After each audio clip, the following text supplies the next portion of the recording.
Ken, I'll bet you've heard this. Oh my God, I had this problem. I went to the ER. It was miserable there for 12 hours. But one person, thank God, cared about me, and they helped figure out and got me a floor room, or some nice nurse or some caring doctor. It always comes down to someone who takes responsibility and earnestly, empathically figures out how to help. It's not a traffic cop. That goes for anyone, any doctor. Like there's two types of doctors, the doctor that's on time, right? And the doctor that listens. Welcome to the Peptides and Longevity podcast. Each week, we'll dive into groundbreaking science, innovative therapies, and the future of health and longevity. Alongside visionary physicians and experts, we'll explore how peptides, cutting-edge medicine, and lifestyle strategies can redefine the way we age.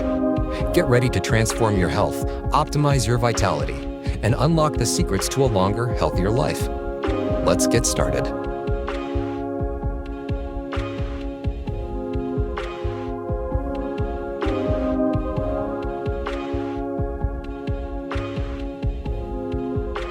Hello, it's Dr. Kent Holtorf with another interview for the Peptide Summit.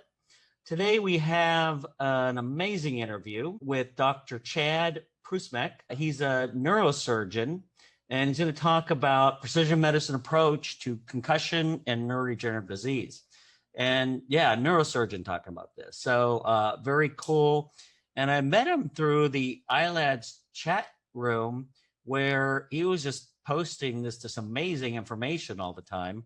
And that's how I think I got to kind of connect with him. So thank you so much for being here. And I know you're so busy. You did an all-nighter the other night, and thank you for taking the time.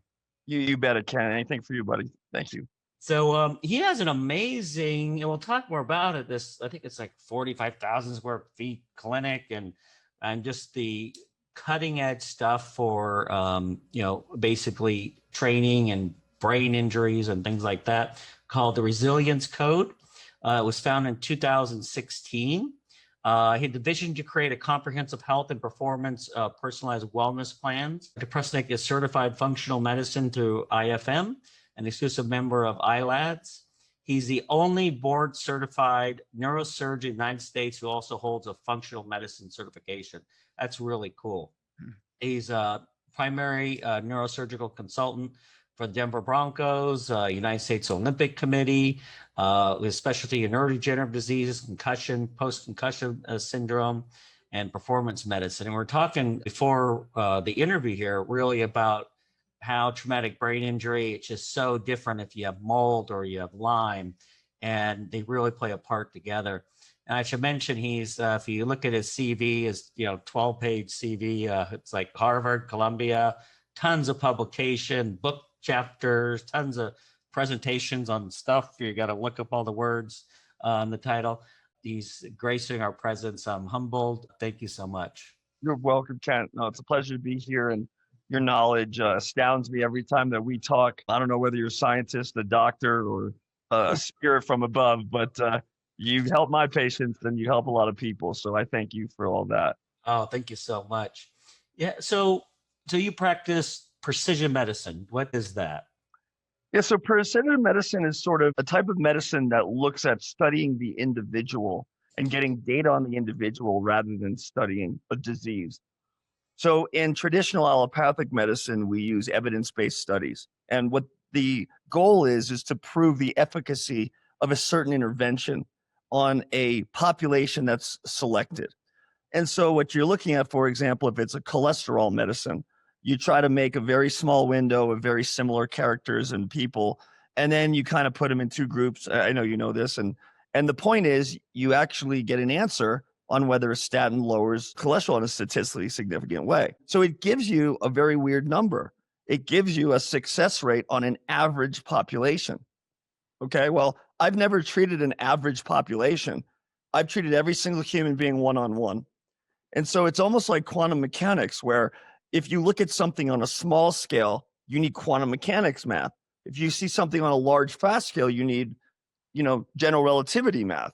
The point is, it's the frame of reference with which you're making the analysis.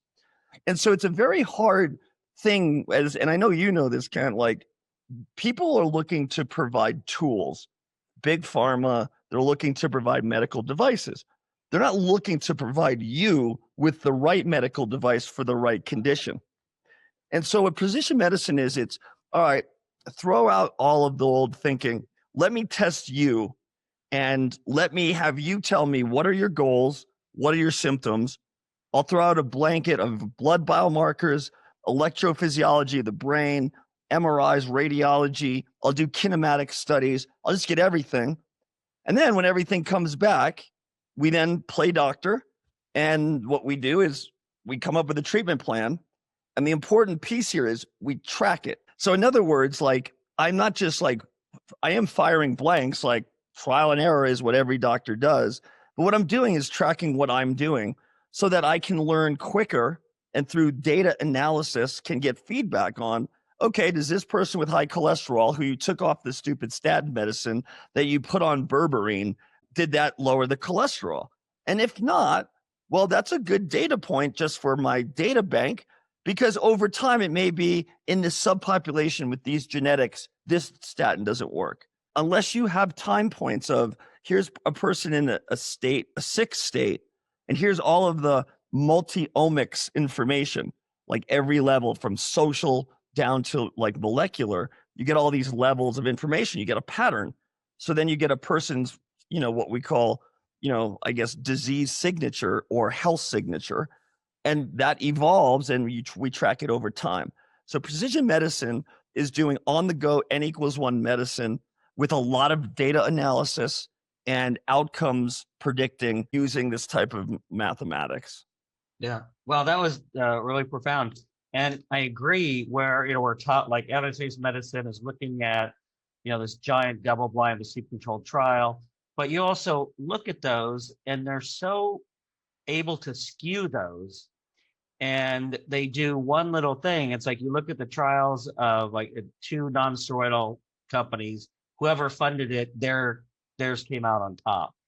And I know a person who works in one of the CMOs where they do all the testing, where they're not supposed to know what's placebo, and they know what's what, and they get a huge bonus if it passes. And so they're doing whatever they can. And I was looking at the approval of gabapentin, Yeah. and you look at the curve of versus placebo for pain, and was like no different than one. There was like one little dip, and they go, oh, right there. Yeah. And it's crazy, and it's true. And I tell patients, hey, this study shows this, but you're not a study. That's right. And I pay so much more attention now to case studies, someone saying, hey, this works for this population. And you look at the levels of evidence, it's supposed to be a double-blind, placebo-controlled study, meta-analysis, retrospective studies, then case studies. But the lowest level of evidence that's shown to be the least accurate is societal guidelines. Yeah. And what do doctors, look to? They're shown to be 20 years behind. They're shown to be totally biased. They only look at certain studies. Exactly. Yeah.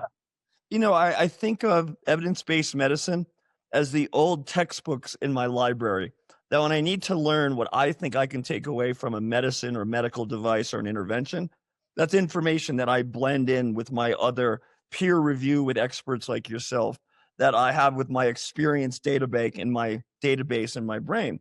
And what a clinician does, like a clinician sees so many patterns, we can feel when something's off. And as long as you can start to identify the why, and over many iterations, you'll see that why several times.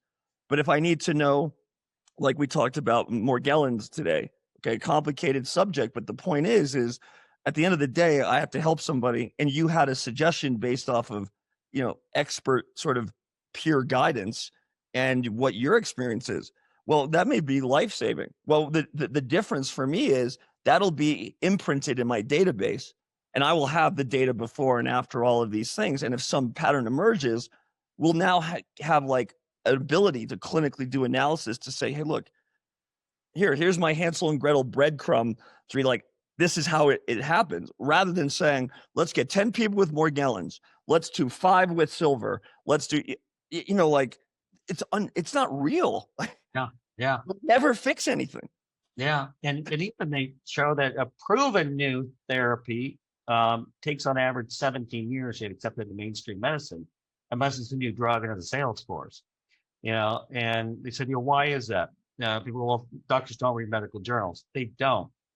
I was just talking to this Harvard glycosylation expert today, which I'm into because we're trying to do this assay.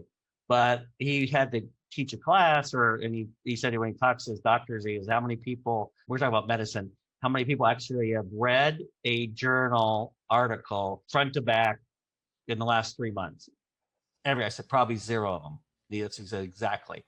And he goes, very few would read the abstract. And the abstract often, the studies show, is not supported by the data in the study.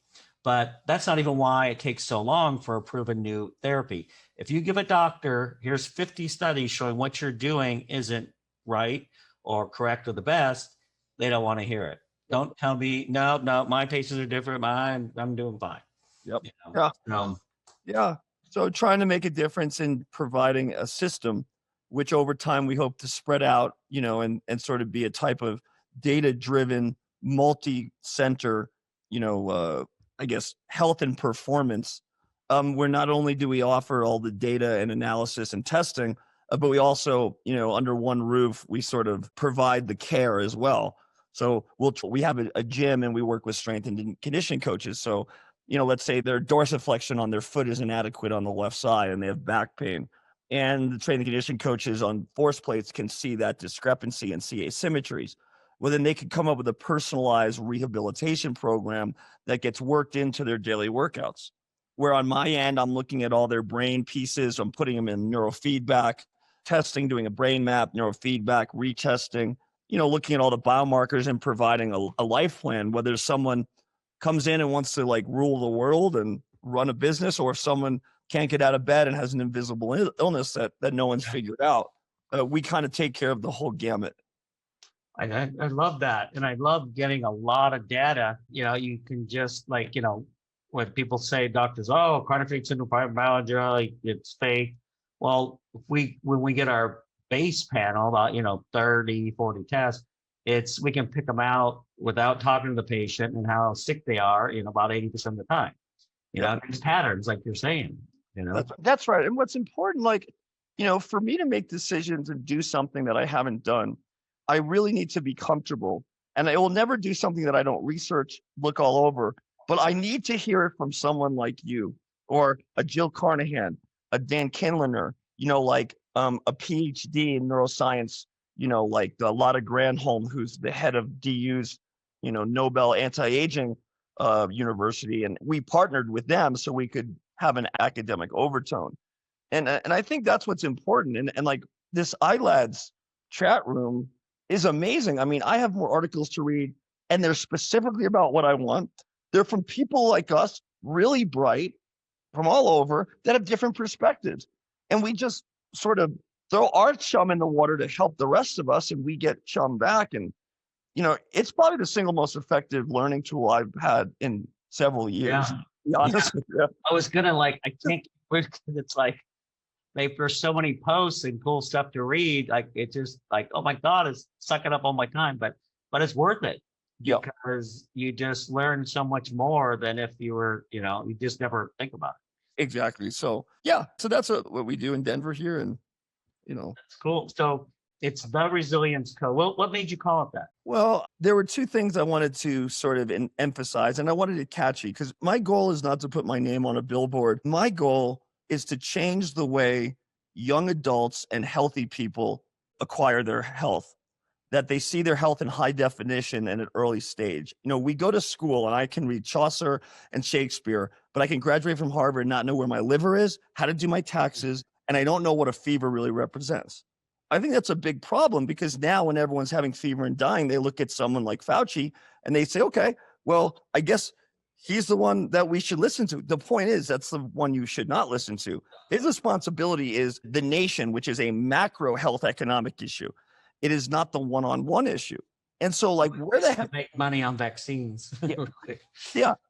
macroeconomic issue. So, your primary care doctor, unfortunately, overworked, underpaid, insurance companies dictate what they can do. How can I help someone when I'm only allowed to do X amount of tests if I say X amount of things? You can't. And why the heck am I doing what someone else who's not a doctor told me to do? Because they have some board and they found what is cost effective and they build guardrails around it. And we have to go through the hoops. It's total horseshit. It's So let it happen. And they always want to treat the patients. And so it's come down to that. Yeah, it's basically, and like these like HMOs and things, they'll get rid of the 20% every year that isn't cost effective. I mean, the doctors that are doing more tests, making more diagnoses, prescribe more things, getting people better, and they'll just cut them and say they're not cost effective, and you get their bonus for doing nothing. And that's why the resilience code is cash. For large catastrophic traditional medicine interventions, we use insurance. So someone needs to be referred to shoulder surgery. Someone needs an MRI. That's what insurance is for, not routine care. That's right. Unfortunately, hopefully we get some of the meds processed, but they know here's your burn, here's the membership, and this is what the outcomes will be. And, you have a 35% chance of getting this better, a 65% chance, because that's what our database is meant to over time give. So we're selling outcomes and health certainty at the end of the day. But what I was getting to is I want to take what the gym is, what like a high school kid's health education, their coaching, and the primary care doctor, and make resilience codes where people can come in, pay a price. You get your primary care, your functional medicine, your strength and conditioning coaches or PhDs. You have rehab. And so you learn how to squat for football. You learn maybe what ADD is. You have all of these things that you get health intelligence as you get older. And so like, why do we need a gym where someone just says, go play in the jungle gym? I want someone to test me and say, this is exactly what you want to do for the goals you have. If I want to be faster, if I want to be thinner, great. You studied, I'll do your personal program here. And you trial and error make me get that. That's the same thing that happens with the functional medicine piece. Someone's got Lyme's disease, or what I deal with is post-traumatic brain symptoms or post-concussive symptoms. So we see the hardest patients who had to drop out of the NHL, NFL. They're 4 years out. They still have ringing in the ears. They still have blurred vision. No one's been able to help them. They've gone to all the great places like BU or universities, NFL. And the issue is like, they didn't take a 360-degree view of what's going on. And a lot of these guys have mold toxicity. They have Lyme. There's a study out of Harvard that post-concussive syndrome of people who are 2 years out with symptoms, 38% tested positive on CDC criteria for a Western blot. 38%. Wow. And what's happening is, so what I'm looking at, again, this is this 360-degree view of your health. So I'm looking at Lyme's disease to help out a brain injury. Why? Because as you know, the neuroinflammation induced from chronic Lyme's disease and the microglial, activation, what's that causing?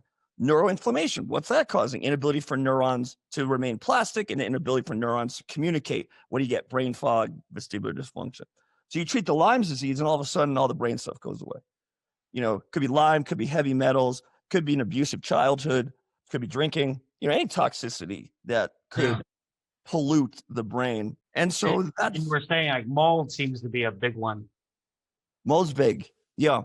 I gave a talk at iLads on mold issues, and we're studying mold issues. And it turns out on people that we see, so the average amount, the average person is about 42 years old. The average length of symptoms are 4 years. So these are big time, people that have. They've been a lot of places. 1/3, 38% Lyme, 33% mold, 15% gut dysbiosis, which is huge. The gut piece and the gut brain stuff, that's a propagator of Lyme. Gut brain access, more and more. We're just hearing more. People have toxicities. So what we call this whole field is environmental subconcussion. It's the field that looks at environmental toxicities that could upregulate chronic neuroinflammation, and that what pulled the trigger, what loaded the gun was the concussion, but what's really pulling the trigger are the ongoing toxicities. Did you come up with that? I love that term. No, a team in Toronto did, And there's a really good article out of Frontiers back maybe 2018. It's called Environmental Subconcussion. And they wrote like a editorialized academic hypothesis. And when I saw that, I was like, that glued exactly what I do. I know. I just love the term.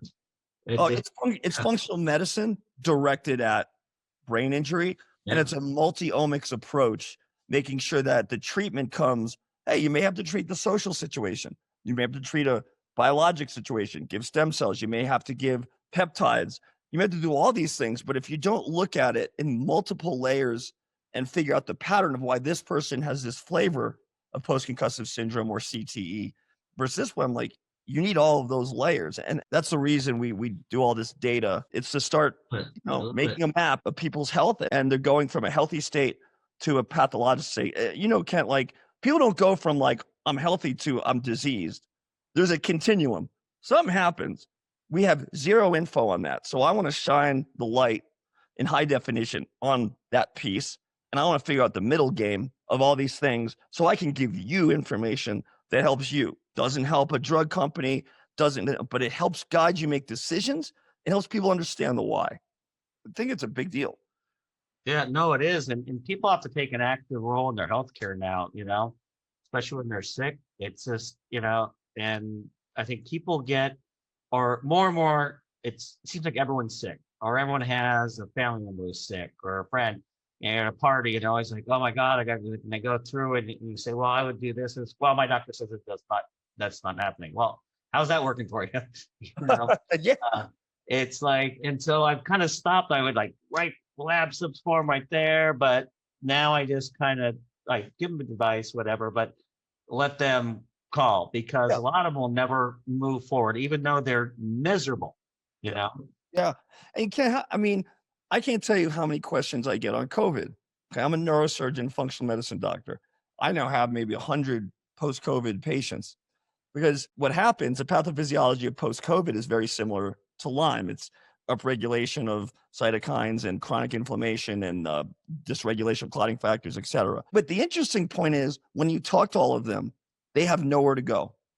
They have nowhere to go because their primary care doctor has an N equals maybe 10. They send them to the hospital if their oxygen's low. They don't believe in the ivermectin, which works amazing. And I have. Or is hydroxychloroquine? They both. I the second an elderly person has it, I go doxy, hydroxychloroquine, and ivermectin immediately. Like, it's not randomized controlled, but they're alive. and if we were just to give the population all vitamin D, zinc, vitamin C, flavonoid, and then if they test positive, give them ivermectin, hydroxychloroquine, there would be no pandemic. That's right. You need to look under the hood of the car to make sure you're not going to break down before the storm comes, before COVID came. You had metabolic syndrome and you're in your 80s, tough shit, guy or girl. Like, sorry, your unhealthiness led to your demise. I have compassion for anyone that passes away. But I also understand that we should be educating people in a way that people are compliant. And it's not, you can't. As soon as you write something, I wrote something just on vitamin C, zinc, and vitamin D, and within 12 hours, FTC, take down. So that's why this is what you do. You set up a membership like Resilience Code, and then you take your own data and your own types of information, and you only allow it on a portal that they can access, such that it is as authentic as we're responsible for. And they come to me to say whether they get the vaccine or not, or our group. And we have integrative cardiology, integrative, oncology. We have so many different specialties. We have psychology. I love that. So do you have different memberships, or how does it work? Do you have healthy people? We have a lot of athletes. Yeah. So we get a lot of elite athletes that we become their sort of primary care performance doctor, looking at micronutrients, hormones, things like that, but also supporting them so they can recover quickly. So it's a membership model. The model is more like a golf membership. You pay X gets you access to a lot of things. You have your own clinical psychologist, your own functional medicine doctor, referral to cardiologist, a screen of oncology, neurofeedback, and you have testing 3 times a year, and any other testing in between. How would we? I'm interested to try it myself. Actually, so how do you find out more? Like, are there different packages, or is there? How would someone find out? You bet. So if you go to our website, it's www.myresiliencecode.com, and on there you can type in your information.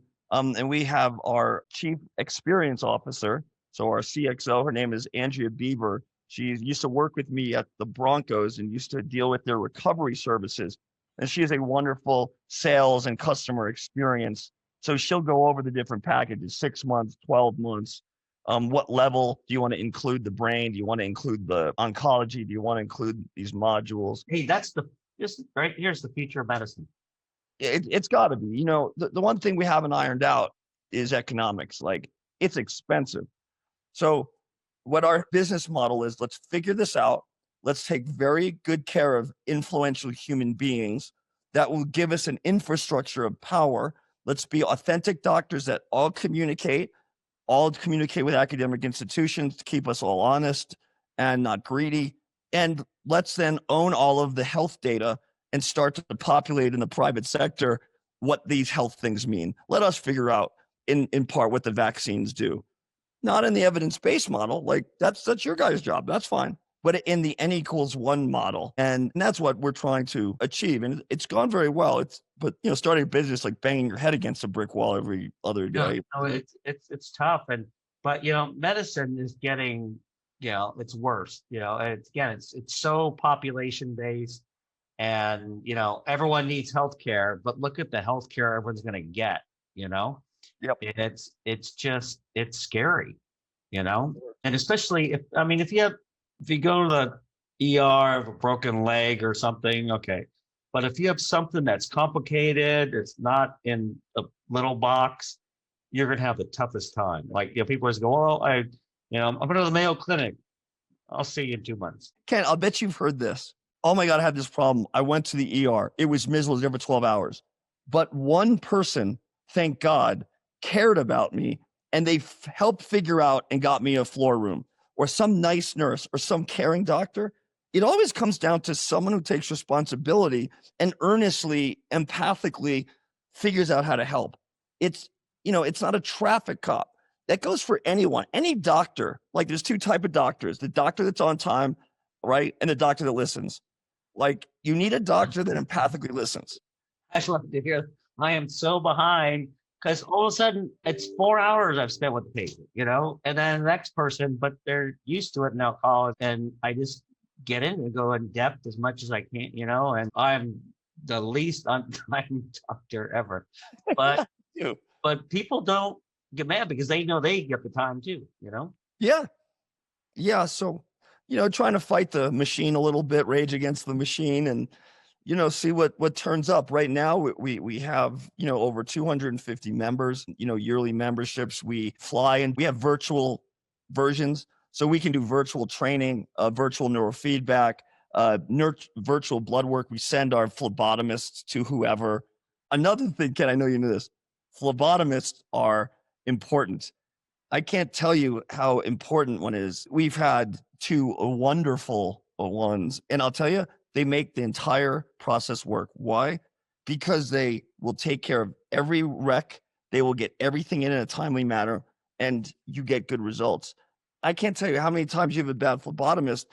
The patients get so pissed because someone lost it in the mail. Didn't work. Got to come get it again. Like, I did anesthesia, and I have a person, you go visit them after you saved their life like 10 times, and so you're so proud of yourself, and you go in, they're like, oh, I remember you. And you're like, yeah, you missed my IV the first time.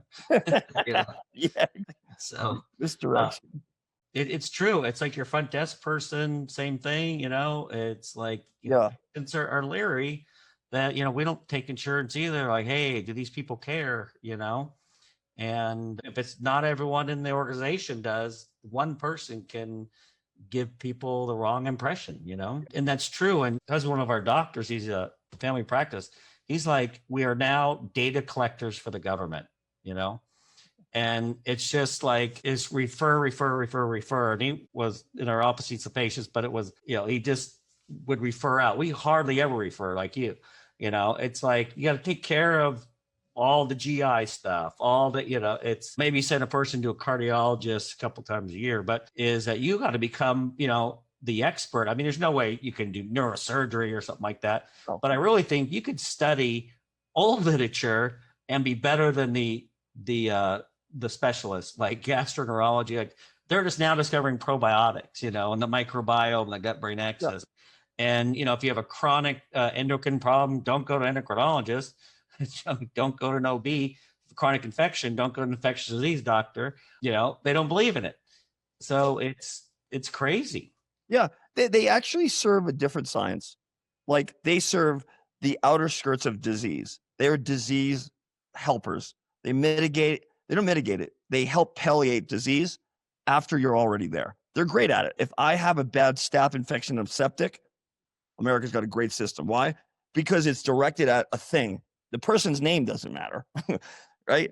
But until they get there, like, how did they get there? Who's checked on their immune system all the time? Who knew what their food sensitivities were? Who knew if they had heavy metals that were dysregulating their immune system that led to them getting recurrent infections? Who didn't get them to an immunologist for IVIG if they had, like, immunodeficiency? And so that's the problem, is we need each other, but we're talking about two different games. Yeah. And our game is about health. Their game is about disease. Their game is fixed with surgeries and devices and pharma. Ours is fixed with science and helping people with experience who integrate and truly want to help. You need an infrastructure of like a Four Seasons type place. So communication is key. Everyone is spoken to. Everyone understands the mantra of the resilience code. Why? Because I can't spend that much time with every patient. But my strength and conditioning coach that's trained me for 10 years, if he gets a patient that has ADD, he knows the dopamine pathways. He knows the reason for tremors. And guess what? One of my patients who has a question to him will get that answer. What do they think? What a great place. I really understand. Everyone is on the same page. Yeah. And everyone sounds passionate about what they do. Or it reminds me that I go in the hospital. I was in the hospital with sepsis, and I talked to the IC docs. I say, well, can you give me high dose vitamin C? And they're like, why would I do that? It's been in every journal for the last couple of years. It's the only thing to reduce the mortality in sepsis. And then, so the nurses were kind of passive. They wouldn't tell them. And the one feisty nurse goes, I'm going to make him do it. And then, so she comes back and she's all smile. And they're going to do it. And about 12 hours later, I get in a little cup 500 milligrams of vitamin C. And they didn't even know the studies. And I gave them the studies. I doubt they read them. Or the other time I went in, I was out to dinner with my girlfriend and their kids. And their kids are like, your eye is so cool. I'm like, what are you talking about? And like, it's awesome. And I'm like, I better go check. I looked in the bathroom, just blown people, just my whole eye, right? And so I'm like, I think I need to go to the ER, And I go in and they're like, I'm like, look it, my brain's dying. I need, I'm like, give me progesterone. I'm calling people with peptides. And he's like, ER. So I told her about the progesterone, she goes, well, that's neat. I said, so you do it? She goes, well, with the study. So you'll do it? No. But yeah. Right, so, right. And it turned out to be a Herxheimer, nothing. Because growing up, one pupil is always bigger than the other. And I took antibiotics like 3 days before I started around, and that was kind of my Herxheimer. That's so interesting. Wow. That's an interesting story. See, N equals 1. Now, yeah. Now you'll know about it. And they didn't ask anything. They just said, "You're fine." CT, then MRI, then a pituitary MRI, and they go, nothing. Like, what do you think it is? We don't know. The MRI was a good move, at least. Yeah, but so concussion. Yeah, you bet. So, people are hyper focused on the diagnosis, which is about 10% of the problem, but it is the biggest problem front and center on stage. And the reason is because before you can actually discuss something, you have to define something. And in order to define it, people love objective findings. They don't like wishy-washy findings. End of the day, concussions are diagnosed by health professionals, no test, nothing else. Just like anything we diagnose, we are supported with physical findings, radiographic findings, but it's us that say concussion. So my job with the Broncos, I'm on the field, I travel with them, the little guy or big guy goes in the tent, and I help decide whether or not someone's concussed. And if I'm suspicious, we will then take him to the locker room and do a protocol. And that protocol is a very smart, what we call SCAT 5 or SCAT 6. And it's a sideline concussion assessment tool. It has the best test. It has the post-concussive symptom score, everything done data-wise. And it's extremely objective. And so the NFL has done a wonderful job at objectifying it because they had a social pressure, because people were sick and we don't know exactly why. Now, I'm not saying head injury causes CTE, but there's some association. So anyway, but everyone's so hyper-focused on take them out of the game. Okay, they have a concussion. All right, we got that. Okay, now what do we do with them once we say they have a concussion? We'll keep them out of the game. Okay, but if I break my ankle, don't I need rehab? Yeah. So you're saying just because it's a confusing and a little more difficult to understand than the ankle, we don't have to go rehab it? No. They only have rehab for people who are in a coma. That makes no sense. So neurorehabilitation early is critical. And so I call it a hardware problem. Our wires, they are a bunch of highways. And when you bang your head, certain highways get potholes, some highways blow up, and some highways remain. And then inflammation occurs. So if you're trying to get to work, now your brain has highways with a bunch of fog on it. And what is these fogs? This metaphor is for my balance is off. I'm dizzy. I'm nauseous. I don't like the lights around me. I feel like I'm falling down. I'm sad. I can't get out of bed. I'm depressed, whatever it may be. And the problem is you're like, so don't you want to sort of look at the highways and fix them? So what should you do? Test what highway is busted and rehab it so you can fix the hardware problem. Now, if you fix the hardware problem, what are the things I'm talking about? So it can throw off your balance system. People need a vestibular evaluation, everybody, and they need vestibular rehab. They need their autonomic nervous system tested. Dysautonomia, or the hypersensitivity of our fight or flight, it's huge because it can cause all of this thing I'm talking about. Huge. So if you're not doing orthostatics for 10 minutes, you're missing out on something huge. If they have POTS, they need Levine protocol, propranolol, mitodrine, and that's the reason people don't get better. So the reason is people on the front end, they don't look at the hardware and the software, the hormones, the nutrients, the oxidation, the mitochondrial dysfunction. That's the fog. And so if you don't look at that, then you're missing on how the fog over time will make the potholes remain and make it very difficult to drive. And so that's why we look at concussion like hardware problem, software problem. Software is environmental subconcussion, screen for toxicities, inflammation, imbalances, genetics, piece that puzzle, rehab the hardwiring, and let's see what we get. And that's what Resilience Code does. Nice. We're actually, just by the way, you mentioned POTS. We're doing a little pilot study on just BPC and TB4 frag for POTS. Because we find they just get better. We don't even have to think about it. Really?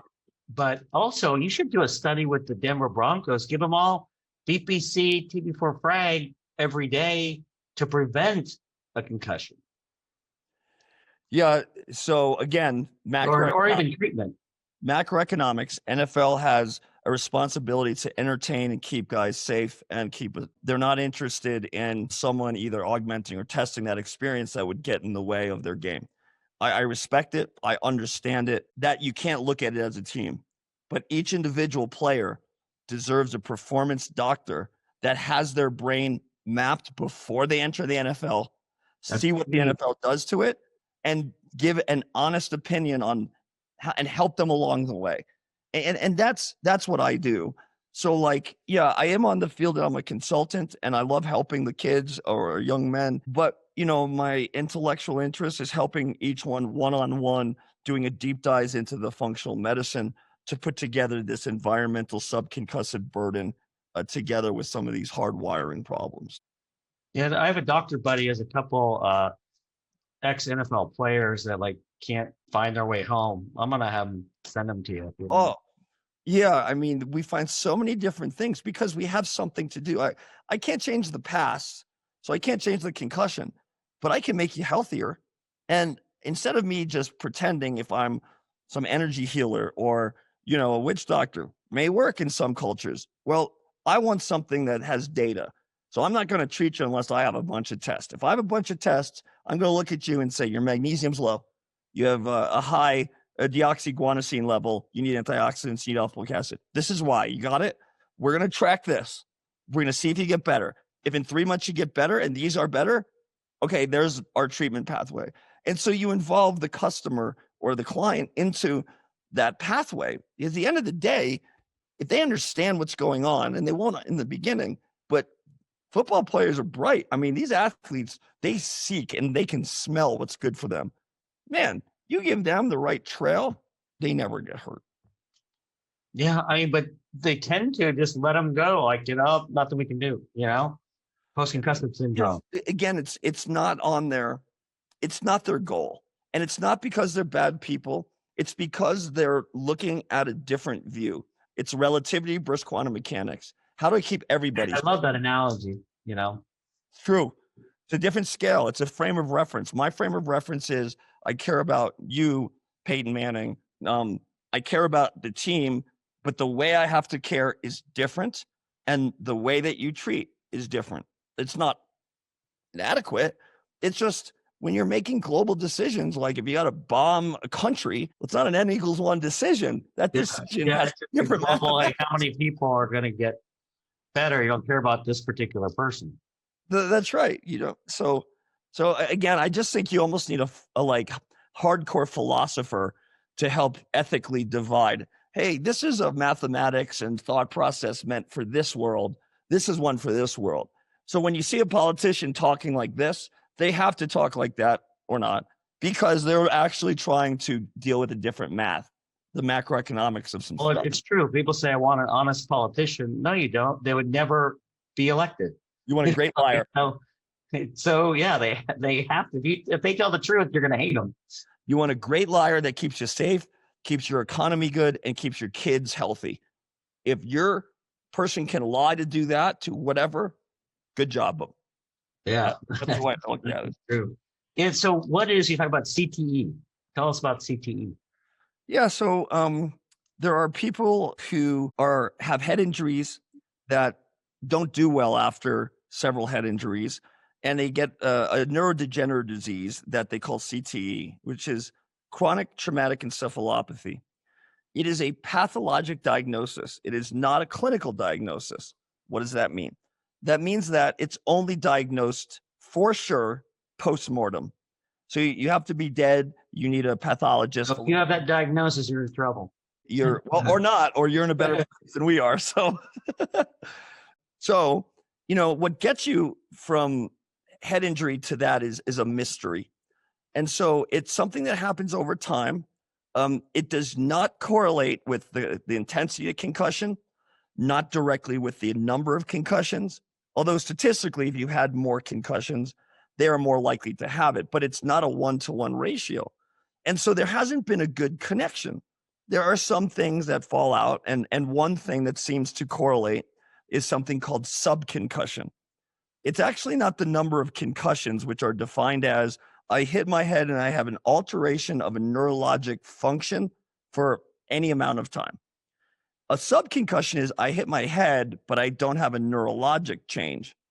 So what does this mean? If I'm a boxer, a lineman, a ballerina, and a defensive back, okay, boxer, really bad subconcussion. Why?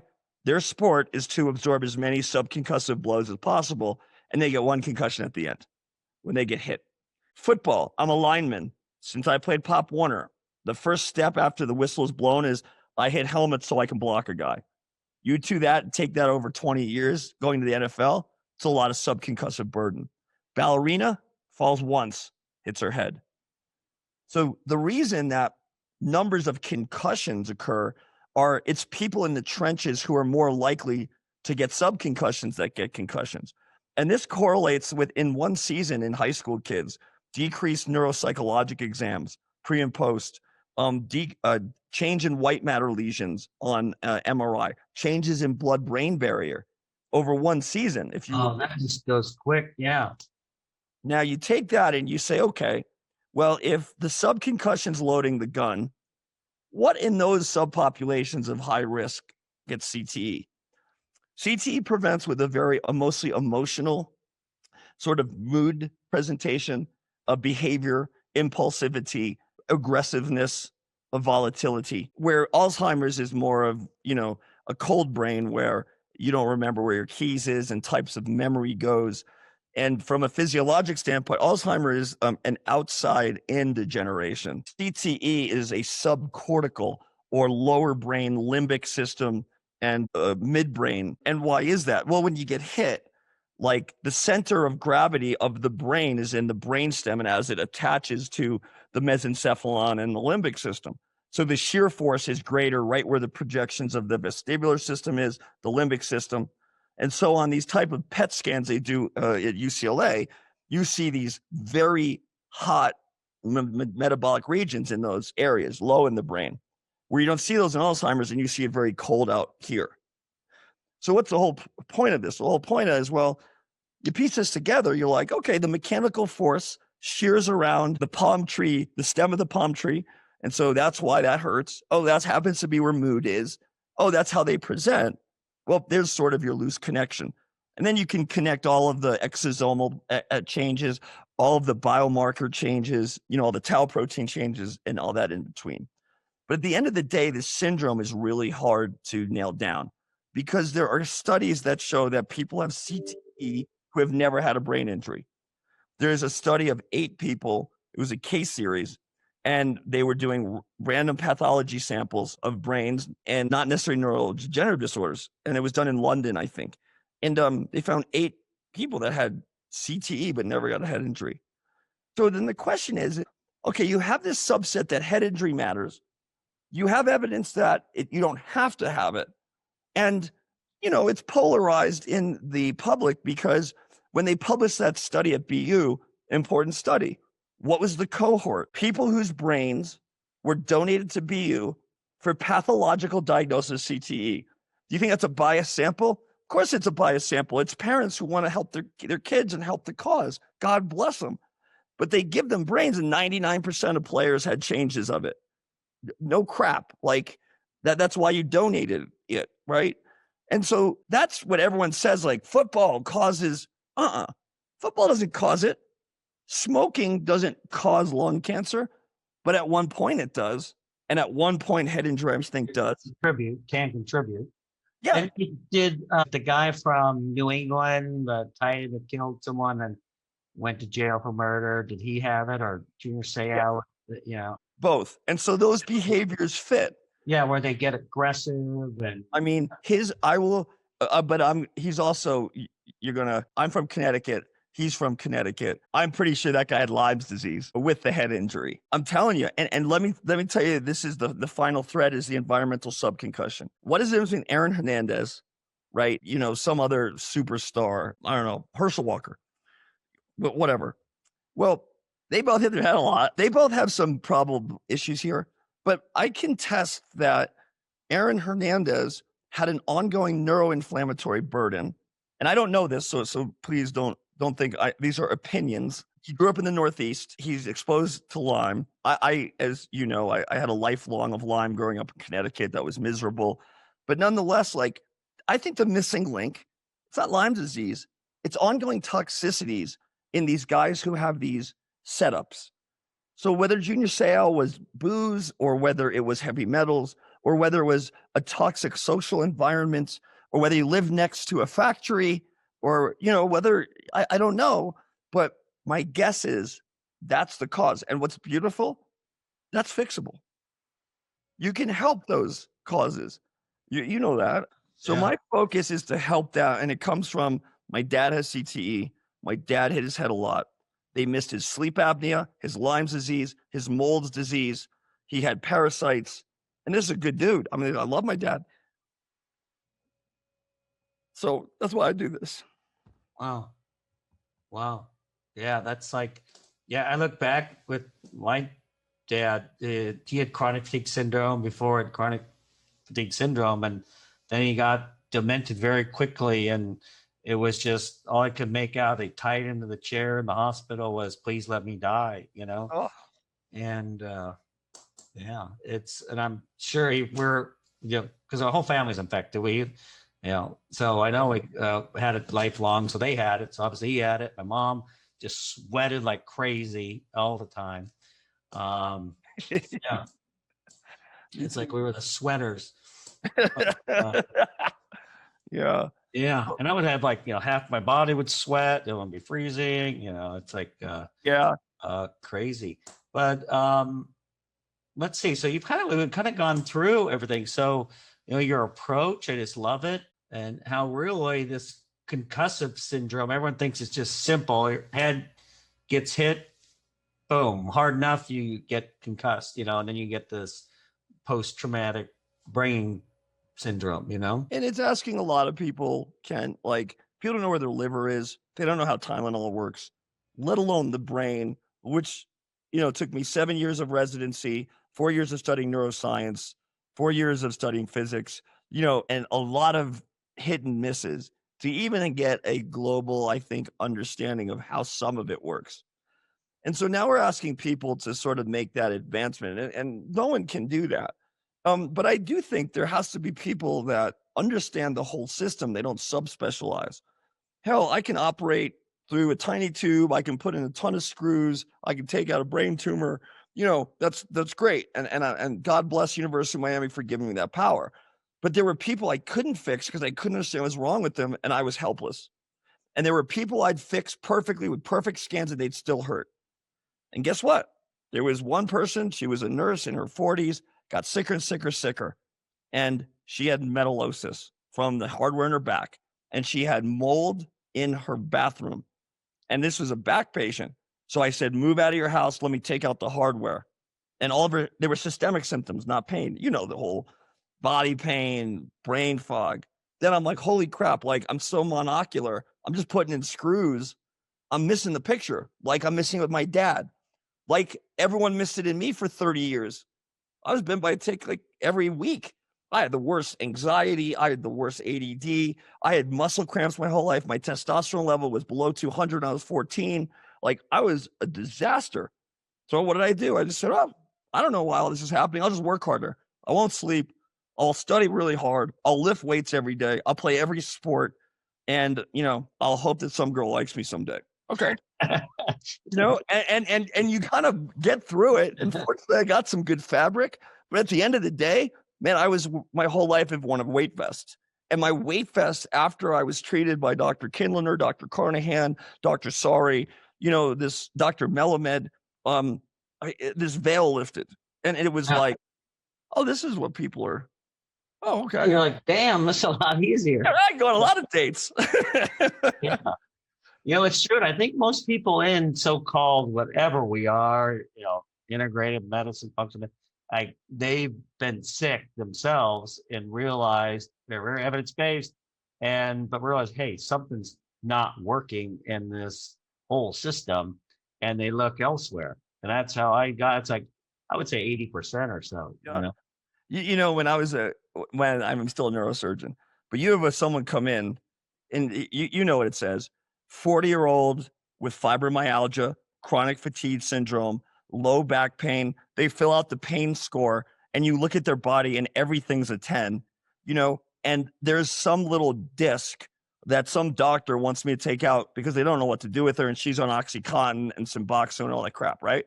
This patient, the first thing you do is get nauseous going in there because you're not going to make them better. You're just a surgeon, but this person needs help, and they probably have SIBO, gut dysbiosis. They have some autoimmune disease. They have a high viral load. They have all of these things. My 15 minutes for the Medicare, I can't do it. I'll say yes, no. Well, it's not about I'm doing my job. The problem is, who's really going to look at that person? Who's the one that takes the time and says, oh, look, we need to really look into this stuff? Well, then you run to an economic issue. But the point is, there's no one just saying, you're okay, you have a chronic disease. Here's at least the places to look at to make decisions. There's no one to do that. There's no quarterback. And it's a problem. the patients go to doctors, I say, yeah, you talk to 5 different doctors, 6 different opinions, and they're confused. They're so stressed because this doctor says this, doctor says this, and then they go doctor hopping and shopping, and they have a bad experience. And by the time they reach us, they've seen 15 people. In the study that we did 15 years ago, they saw on average 7.2 physicians without any improvement. Now I think it's like 15, 20. Yeah. And they're leery and they're knowledgeable. Yeah. And which is good, but I think there's just before the internet and stuff, I remember having to go to the library and go find the damn article, stick it on the Xerox, and someone took that one article, whatever. Now it's just an overload of information. So you got to sort out what's good, what's bad. I tell people, go on the internet, it's great, and then ask me, we'll sort it out. Like a lot of doctors, don't read the internet. I'm the doctor here. Run from that doctor. Yeah. I'm convinced now that you need a chosen like-minded or doctors or intellects of the same goal into some group, and that group on its own volition enters a chat room and has problems. And it's almost like we're all on call for each other. Like, okay, it's a brain problem. There was one about pseudotumor, and like, I know all about it. And I know the functional medicine piece. Like, let me help this person out. And even if they only execute 1 or 2 things, if that thing helped, we truly made a difference. And like, you're heuristically getting to the answer. Like when you say peptide for this, got you. I'm trying it. Like, cause I trust you. It's the same thing with anyone on that call. Yeah. And they're very honest. And I think that you need clusters of these, and the velocity of information that's good information and effective N equals 1. I think that's the way to set up medicine. Yeah. I think it's very profound. And it seems like everyone's getting sicker and sicker. Like you're talking about this whole toxic burden and toxic brain. And so I think we're in trouble with a lot of stuff. So I think you're going to be very busy. Yeah. Well, when the ship sinks, I'm going to be trying to wade water for as long as they can. So yeah. That's great. Well, let's see. Anything else? I think we've covered so many great areas, and I think it's just such great information for everyone. How do they find you again? So go on my website. It's www.myresiliencecode.com. There'll be numbers and things to fill out. There's a nice video, and website. It's a private membership that has prices. We take insurances for particular things, but we provide the full cycle of care. And that would include exercises, brain, and we give access to doctors. So I got people come in, they got a shoulder problem, I'll get them to the best ortho. So you kind of have that, you have self-referrals. Now, if they fly in, can you do part of it telemedicine? Yeah, so we have everything set up virtual. In fact, like we have people on the East Coast, we send our vaccinated phlebotomist to them. We do virtual intakes. We can even do virtual kinetic testing. People can be with their cell phone, put it in their pocket, do types of squats and movements. And you can actually get what's called a behavior signature of someone's state. We work with Harvard, this PhoebeX. It's a new company that looks at behavioral signatures that get tracked through their cell phones. But long story short, and we can deploy the plan remotely. We'll call an IV place around where you live. We'll send you the compounded pharmacy stuff, which we're sending a lot of your stuff. Your products are amazing. The KPV has worked well on one of our patients. Thank you for that help. Got my dad on Cerebro Prep. Well, throwing a couple of Hail Marys his way, got him on double dose there. But my point was, we deploy it and we become your virtual, omnipotent health wife or health husband. Nice. I love it. Hey, I'm gonna call the number and do it. Check it out, man. I think you'll love the people. It's all about us communicating with each other, and it's about people learning about themselves, and hopefully make a difference one day, and we win. And I don't think my brain's still right. I mean, I still, terrible insomnia, and still memory's so much better. I mean, it was like I could not take it. I'd fail an Alzheimer's test. Yeah. But But you need all of your highways tested.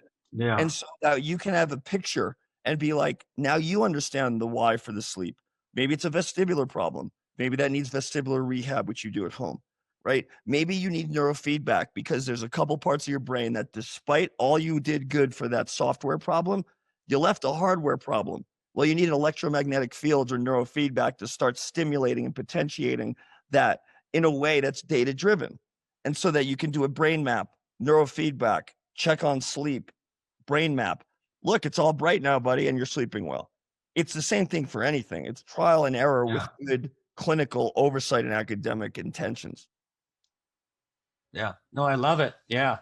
Because and just the depth of testing you're able to do, you know. Yeah.